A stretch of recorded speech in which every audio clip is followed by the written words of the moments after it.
Um, we're live without. Oh, there we go. Welcome, everyone. Gather around the digital campfire for a conversation about your power called attitude. Hello and welcome. We are Kate and Tanner Wendell, and today we are examining. I just saw that. Sorry. Today we're examining chapter 9 of the 29 Questions of an Ordinary Life book. For the Ordinary Life. For the Ordinary Life. I still struggle with this title. And the title or the topic for the chapter is, do you realize you have a power called attitude? Thanks for the love, Robert. And Woo-hoo. if you, Robert's been consistent tuning in. Thank you, brother. Thank you. If you're tuning in, please drop us a comment. Let us know where you're coming in from, and hope you're having a good Friday.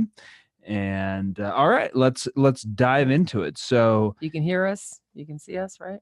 Hear us and see us. Hopefully, we're not on mute yet. We got we're good. I love the story of the mom and daughter that opens up this chapter. Yeah, I want to know what thermometer, if it's like an actual thermometer that they use. So tell the story. Well, so the story is that the author was with some friends for the weekend.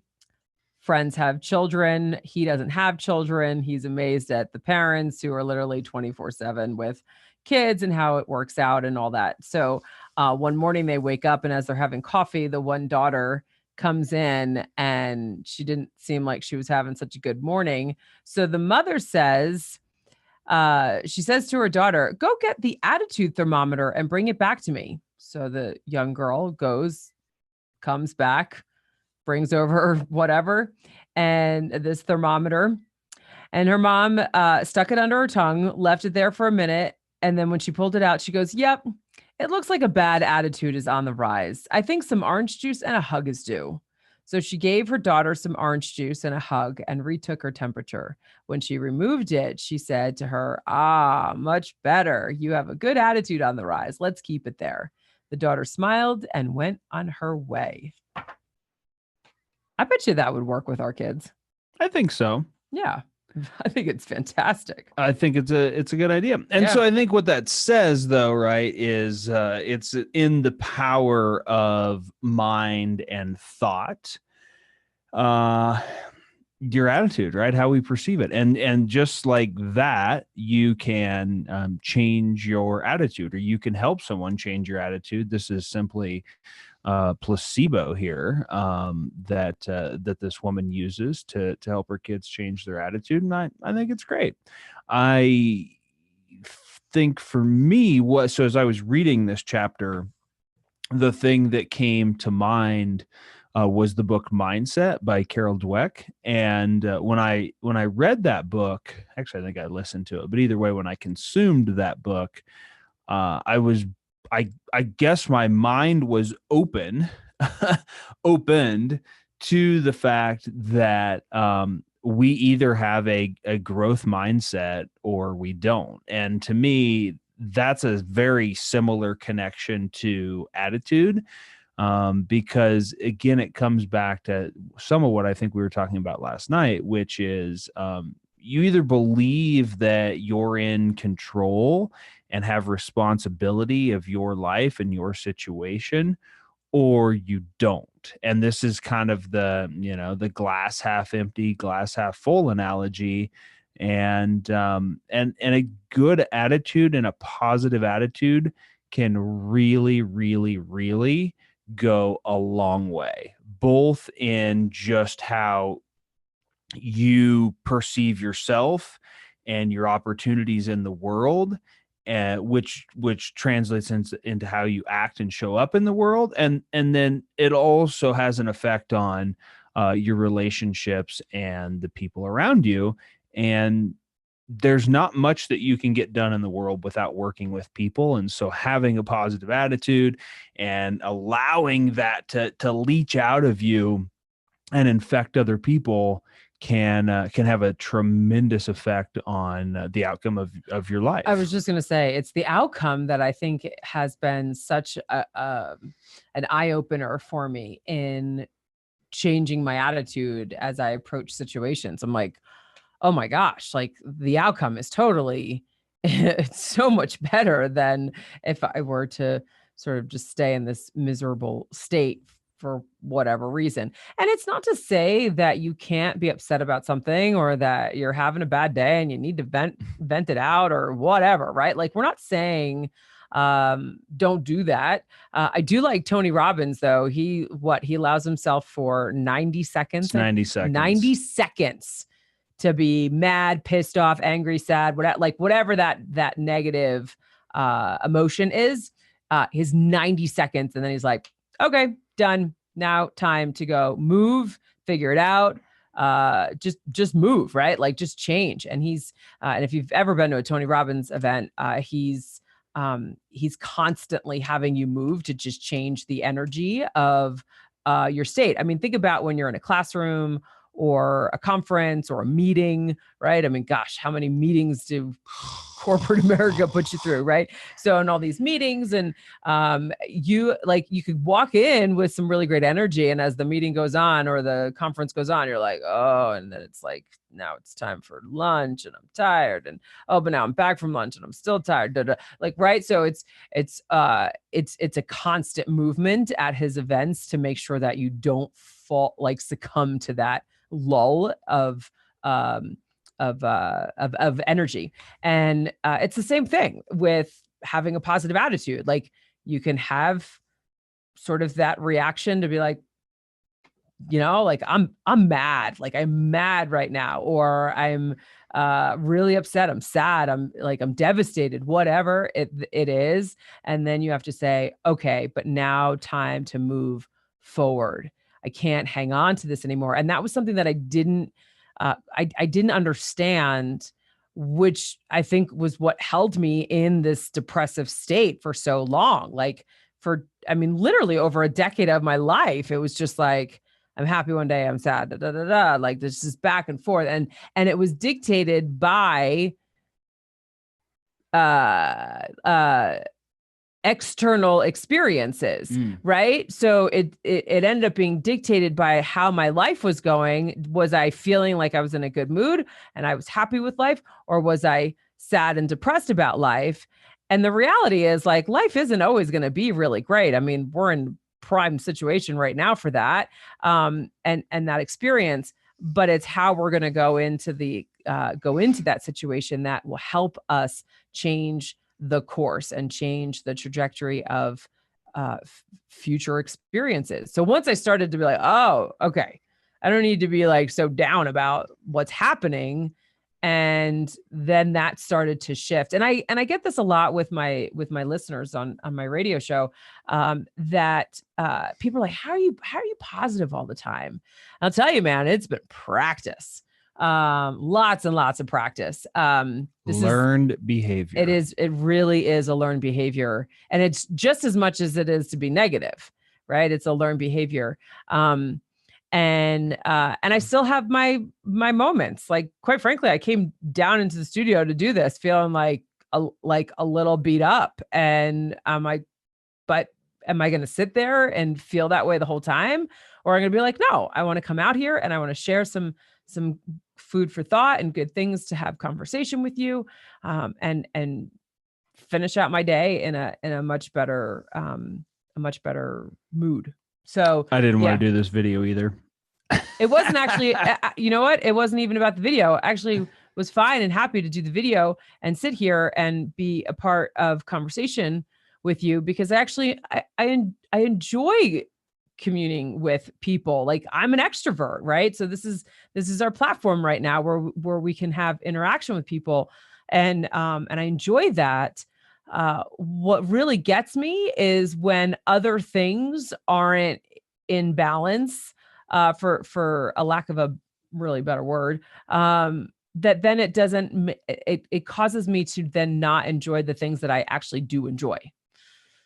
Hence that our first floor is trashed right now. A And little bit.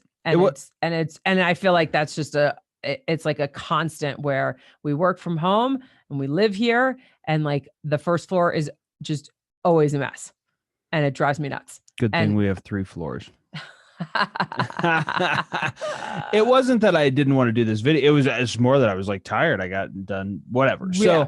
So the point is, we have control over it. Yes. And it comes back to, how are you programmed? And most of us were programmed at an early age to be negative and to look at the bad things, because our brain is wired for the negative side and survival and sort of all of those things. And whenever I encounter somebody who like really just embodies positivity and a good attitude, and like I always want to learn more about them, and usually there's one of two things that I find.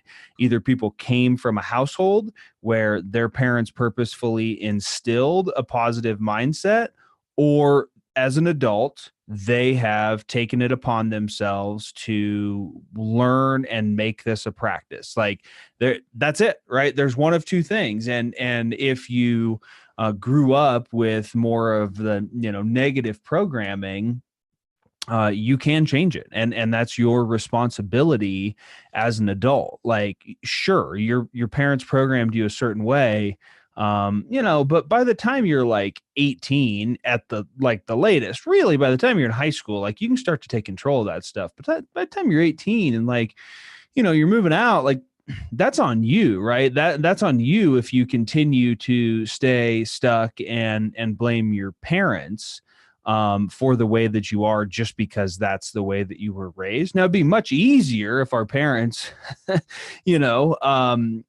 have read some of this stuff and would have practiced some of these principles, and because of that, we're doing our best to impart upon our kids. But we would do better if they knew better, right? Totally. We see, even with my 9-year-old, that it's not only us, it's the people, she's around at school, and like, there's a lot of influences, and our minds are like little sponges at that age. And it's just a matter of, I feel like, it's probably because we're talking from the same book, but I feel like it all continues to kind of come back to the same stuff with these questions, which is like, you have a responsibility to take responsibility for your life, and you can literally make it look however you want. And attitude is one of those big variables that both will have an impact internally and how you operate, and have an impact on the people around you. And I do think, this goes a little bit on sort of like optimism and I don't know, maybe mindset. But, one of the things when we started dating is that, I was just sort of like, everything's positive. Why are you being so negative? Like, back to the Tony Robbins 90-second rule. I was just like, just ignore the negative, just like it's all positive, blah, blah, blah. And we had some friction about this. Yeah. And so what I will say is that I have come around, and I see the value in acknowledging the bad situations, or the things that are uncomfortable, or the sadness, or whatever it is. So I do see the value in acknowledging it, which is where the Tony Robbins 90-second rule comes in, which is like, okay, acknowledge what you're feeling. Examine that.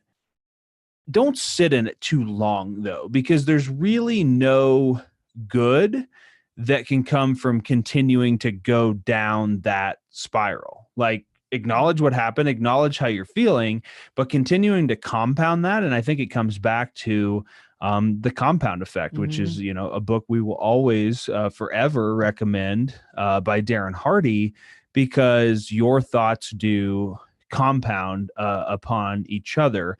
And what were we listening to? Was that just me, or was that both of us, about like thoughts stacking on top of each other?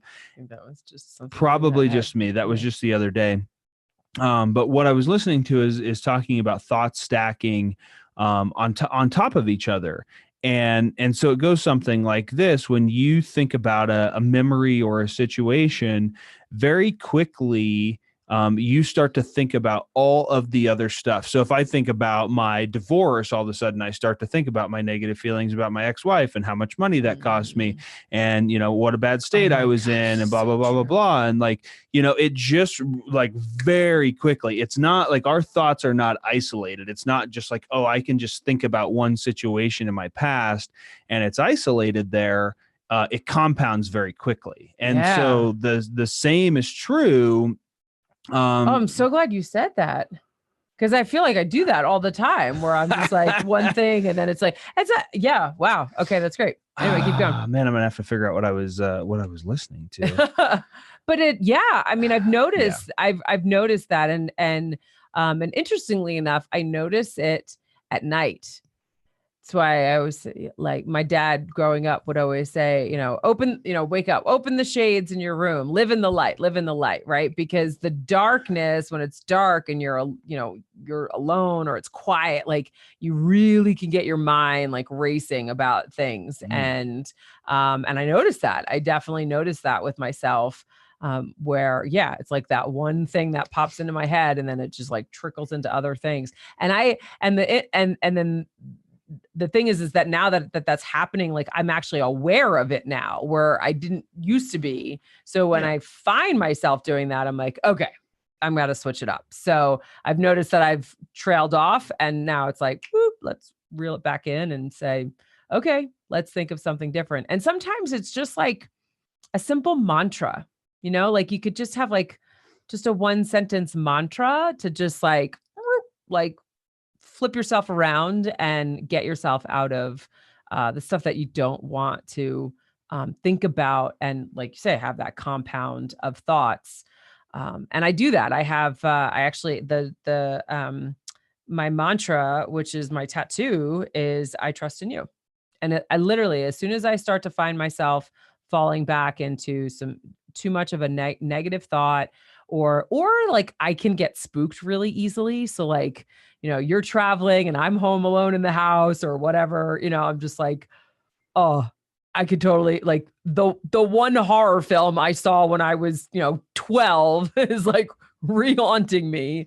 I got to reel it back in. And Right. yeah, Or and like the other night when we were watching some stuff about the current situation, and I was oh like, yeah, hey, go down and whatever. We forgot to I put was like, something in the refrigerator. And you're like, I'm not going downstairs. Like, like you're gonna make me go downstairs? well, it was more of just like, I had to go and like I had to go I nurse. know, I'm I like, you can't be understand. the man and go down and I put it away. It understand. wasn't so much that I was spooked, but there is that thing, right? Like, there's definitely certain things that I'm like, yeah, I'm either spooked or I'm getting myself down just a negative trail that it's like, so find a mantra, something that can just reel you back in to focus on positive gratitude. I love this, and we've heard this so many times, that you can't be grateful Mm. and pissed off at the same time. Like, you can't have gratitude and have a negative emotion at the same time.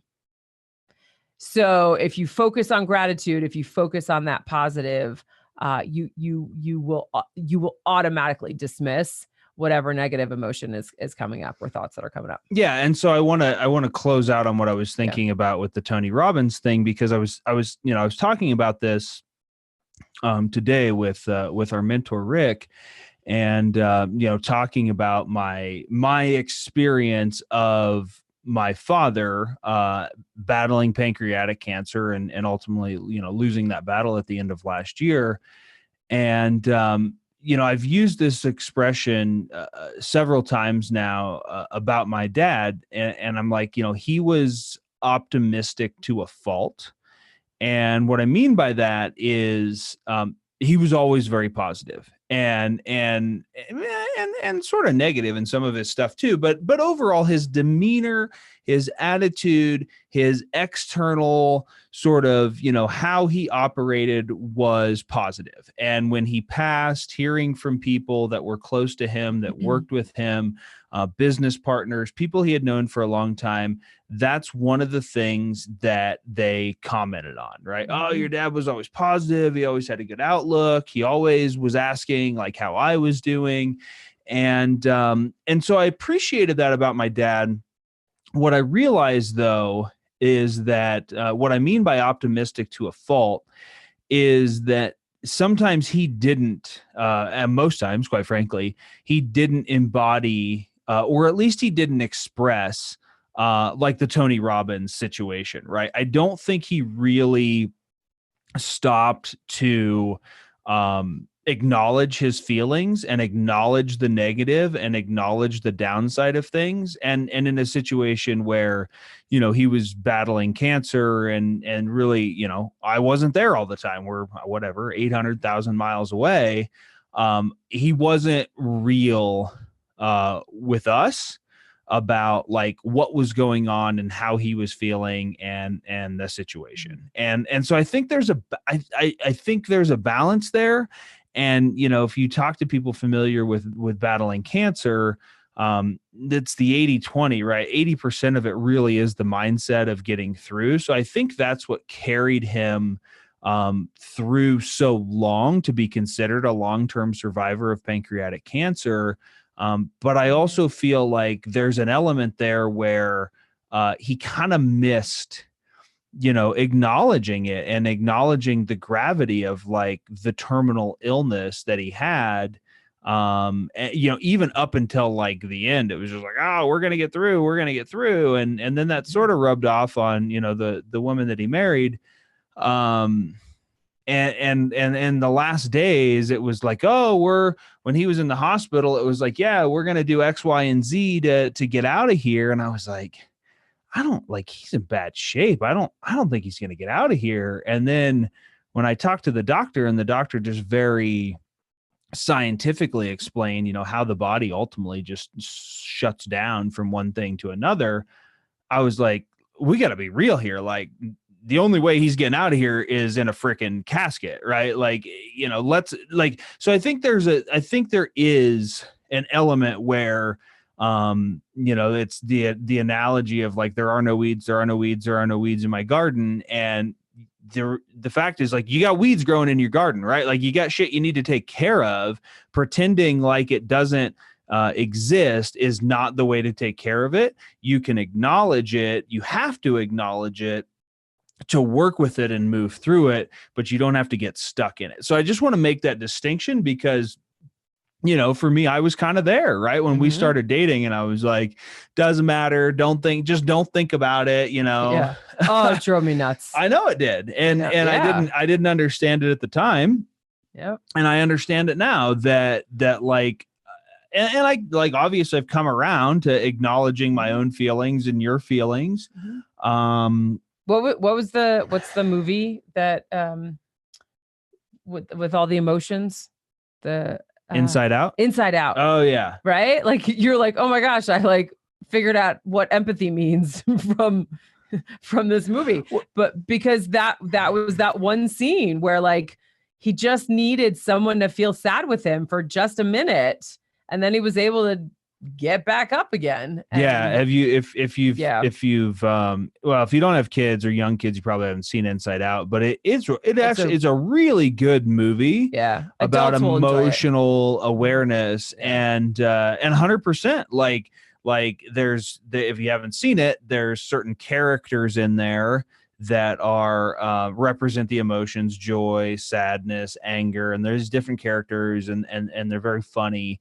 But they're basically characters inside of each person's head. Yeah. And the main character of the movie is this little kid. And so, she moves and her whole family system gets disrupted, and her dad's working this stressful job, and she doesn't have any friends, and she's in a new school and like all this stuff. And so the key emotion, which is joy, which is this chipper little girl, is just like, oh, everything's like, it's great. Right. And like at a certain point, like just being joyful and just being, all this bubbly isn't working. And she's like deeply depressed. And then she goes to run away from home. And ultimately it was the emotion sadness that was able to acknowledge, like, hey, I know you're sad, and like, let me meet you where you are, and then we can walk out of this together. Yeah. And it was just something that couldn't happen by just being joy, joy, joy, joy, joy, joy, joy, and happy all the time. So which was totally what our experience was, right? I'm just like, I am feeling this way right now, and I really wish that you would just be there with me.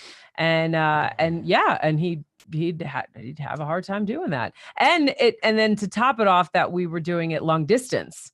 So like you didn't even have like a chance to even get a hug, like it couldn't even have some kind of physical kind of connection to say, hey, like I feel for you or whatever. I'm with you. But yeah, I mean, it's taken a little bit. So, we both have had work to do in acknowledging like how we approach situations. And it really comes down to an attitude that, at least like really the mindset to have the attitude that I'm going to acknowledge what's happening. I'm going to embrace the emotions that I'm having, but I'm always going to continue to work to be in a positive spirit about whatever's happening. Right. And that's just, yeah, it's just a constant work for us. Like, so for those that are listening, would love to know, have some self-awareness. Like, what is your default, right? Do you default to the negative and the downward spiral? Do you acknowledge and make the, lemonade out of lemons? Or are you sort of like I was and my dad, and just like, oh, positive, positive, positive. Like, let's pretend there's not negative situations. Like, I'd love to know, like, what do you feel like your default is? But I think it, so we're talking kind of positivity, and there's a very simple expression, right? Have an attitude of gratitude. And so even if you're finding it to be, even if you're what? I think it needs to refresh. Even if you're finding it difficult to be, positive or having a quote unquote good attitude, you can have an attitude of gratitude, right? And having can be the worst of times, but finding things, and we'll go back and plug the 5-minute journal again, right? Because that's what was very impactful for both of us. Like, just 3 things, just find 3 things about the day, about your current situation, whatever it is that you're grateful for, that you appreciate. And some days that can be harder than others, but man, if you've got, a roof over your head and some sort of food and clean water and clothes on your back and a vehicle to drive and a cell phone, that's what, 5 right there. Those are like basic things that if you've got those, the poorest people in America are still in the 1% in terms of social economic status globally, right? You're not living in a grass hut with contaminated water where people are dying around you every day because you're living in such poor conditions. And so it's very beneficial to be able to sort of extrapolate your view of your life and your situation to a worldview. And there's really no better time than right now to realize how big this world is, how many people there are, how many different situations, how many horrific situations there are. And even as challenging as your situation may be, you've lost your job, you're struggling financially, X, Y, and Z, to realize that, like, if you're still, living in a home and have a vehicle and some food, even if you're struggling to get food, even if you have to defer your mortgage payment. Be grateful for the fact that we live in a freaking society where you can call up and defer your mortgage payment for 2 or 3 months. Like that alone is gratitude. You can focus on oh my God, I don't have any money to pay my mortgage or my rent. Or you can focus on the gratitude of the fact that I can call and I can defer, and I'm in a structure, especially right now. I mean, one of the things that I just think is great about, and it's sort of going down a trail here, but one of the things that is, I shouldn't say great, but one of the opportunities that we have right now is that if things don't look good in your life, it's okay. Like things don't look good in a lot of people's lives, right? Like right now is a great time to just have a freaking meltdown and a breakdown so you can have a breakthrough, right? Maybe you've just been holding shit together piece by piece and barely making it by, and now that's being exposed by the fact that your income has stopped or slowed down, or things have changed, or you have increased bills or whatever that is. But so is everybody else. Nobody's gonna, nobody notices anyway. But from a mindset perspective, just realize like now's a great time just to like melt down and let it all out, and use that as a platform to build a new foundation. And I do like the saying that the only way from rock bottom is up. And sometimes it takes hitting rock bottom to really start to climb up and go a different direction in your life. The other thing that I love about the 5-minute journal that I didn't have this mindset go when I first started using it, and it took a little bit to for it to come to me, that when it's asking me to write down 3 things that I'm grateful for, I started to write down the challenges, and I started to write down the just the crappy things that were happening for that day or that period of my life, because those negative situations were in my life for a reason. Like they're in my life for a reason to teach me something, right? Like I could be really upset with someone and I don't like how this conversation's going, and something was done that was hurtful and blah blah blah whatever, and I can be like, but I'm glad that I have this situation because it's teaching me something, right? Maybe you can kind of figure that out at the time. Maybe you have to kind of go through it to figure out what the lesson is. Sometimes we never know why we go through certain things. But I started to be grateful for the challenges that came up in my life, where I never used to look at it that way. Like the challenges that came to me or came in my life were like, oh, this is happening to me, and I had that victim mindset. So that was a really cool thing that I saw shifted as I just used the 5-minute journal and just started doing it. So your life is always happening for you if you choose to view it that way. Yeah. So, all right. Yep. Have a, not a wonderful Easter, because we'll be back tomorrow and the next day, but a good Friday. And thank you for tuning in. Thank you for your attention. Thank you. Just remember that you have a superpower, I will add, called attitude, and that you get to choose what that looks like and how you use that. And if it's not working for you right now, make a choice to do something different, and have an attitude of gratitude. Be grateful for everything that you have, and watch your world change right before your eyes. All right. Enjoy the rest of your night. Here's to hope in the world.